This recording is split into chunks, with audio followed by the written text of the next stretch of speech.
7h12 sur Europe 1. Dimitri Pavlenko, vous recevez ce matin le ministre délégué au compte public. Bonjour Thomas Cazenave. Bonjour. Bienvenue sur Europe 1. L'automne approche et c'est donc bientôt l'ouverture de la saison budgétaire. C'est à vous que revient la délicate mission de défendre un projet de loi de finances 2024 qui s'annonce un brin compliqué. On parlera il y a un autre texte important qui est en jeu d'ailleurs. On en dira un petit mot. En amont des débats, Thomas Cazenave, vous avez invité mardi les oppositions à venir discuter ce qu'on appelle les dialogues de Bercy.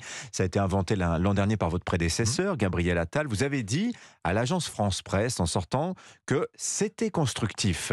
Bon, on a connu une réaction un peu plus enthousiaste, Thomas Cazenave. Autrement dit, il s'est passé quelque chose d'intéressant quand même mardi. Oui, on a réuni 19 parlementaires, Sénat et Assemblée, de tous les groupes politiques, pour partager les grandes orientations, le contexte macroéconomique, nos priorités, et travailler avec celles et ceux qui veulent, sur ces sujets-là, pouvoir avancer. On a toujours dit avec Bruno Le Maire, notre porte est ouverte, et on a identifié ensemble, après 3 heures de réunion, des sujets sur lesquels nous souhaitons nous revoir.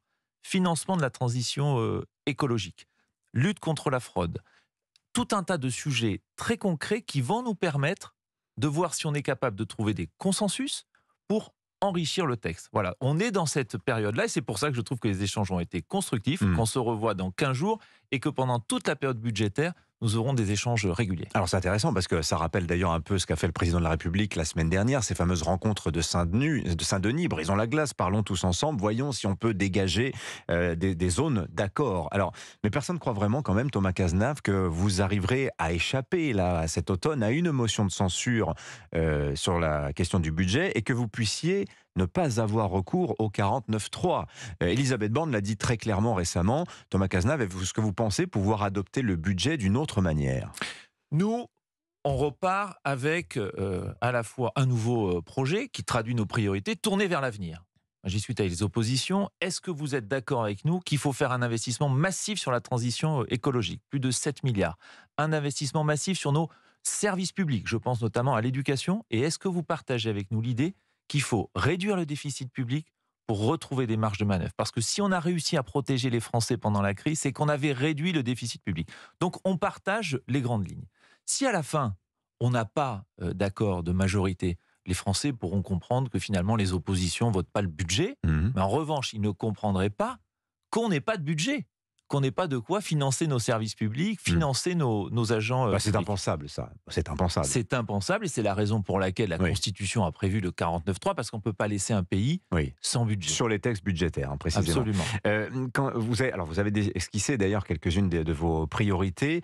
Ces derniers jours, on a quelques annonces quand même.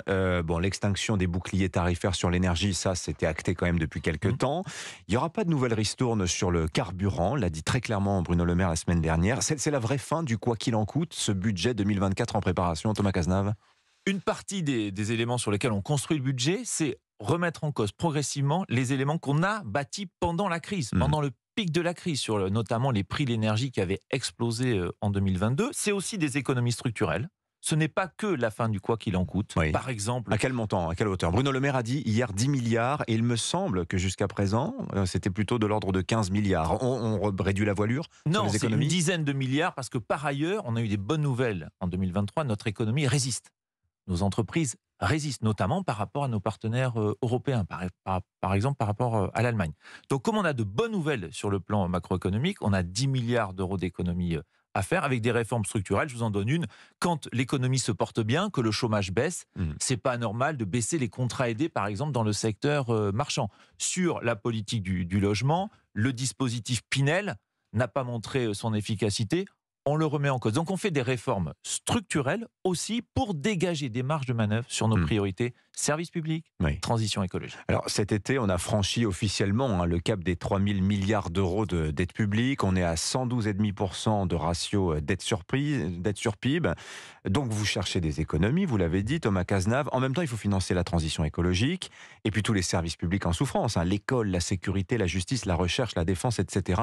Comment on fait, Thomas Cazenave ? Est-ce que nous avons encore les moyens de toutes ces ambitions ? Alors, vous avez raison, on a une dette de plus de 3 000 milliards. Mais en fait, on a deux dettes.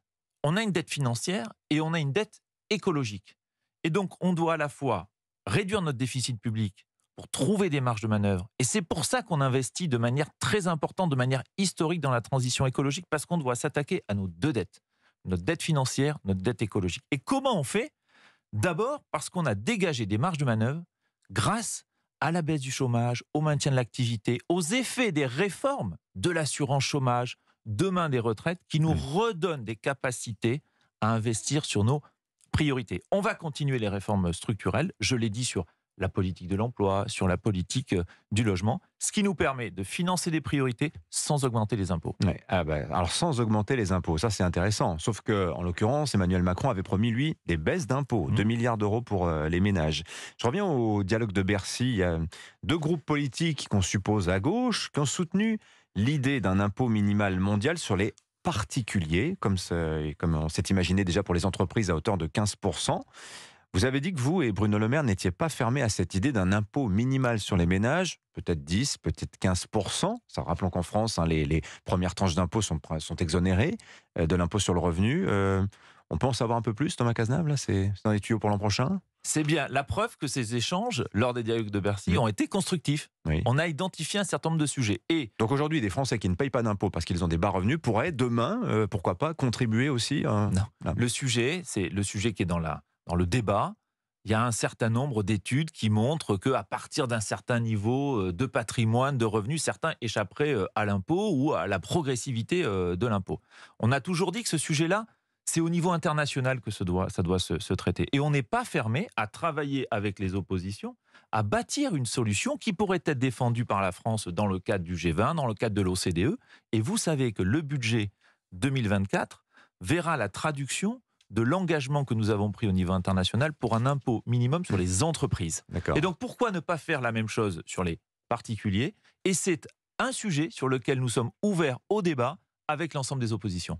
Merci beaucoup Thomas Cazenave. On aurait pu encore en parler des heures de ce budget. On aura l'occasion, c'est dans 3 semaines que ce budget est présenté en Conseil des ministres. Merci d'être venu nous voir sur Europe 1. Je rappelle que vous êtes le ministre délégué au compte public. Bonne journée. Merci pour votre invitation.